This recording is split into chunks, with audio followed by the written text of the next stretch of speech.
We have no national government. We are ruled by Englishmen, and the servants of Englishmen whose object is the interest of another country, whose instrument is corruption, and whose strength is the weakness of Ireland. And these men have the whole of the power and patronage of the country as means to seduce and subdue the honesty and spirit of her representatives in the legislature. I remember particularly 2 days that we passed on the Cave Hill.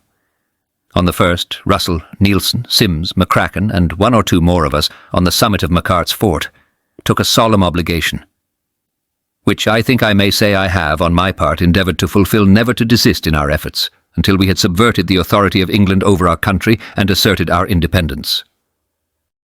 The influence of England was the radical vice of our government, and consequently that Ireland would never be either free, prosperous, or happy until she was independent, and that independence was unattainable while the connection with England lasted.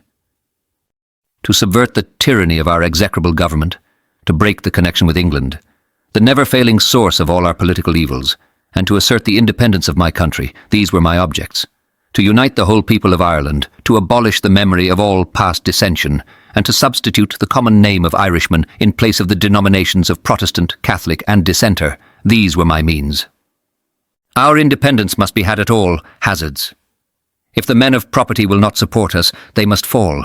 We can support ourselves by the aid of that most numerous and respectable class of the community, the men of no property.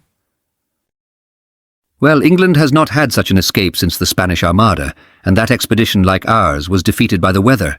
The elements fight against us, and courage is here or no avail.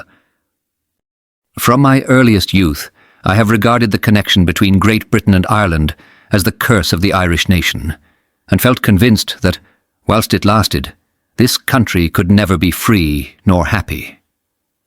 My mind has been confirmed in this opinion by the experience of every succeeding year and the conclusions which I have drawn from every fact before my eyes. In consequence, I was determined to employ all the powers which my individual efforts could move, in order to separate the two countries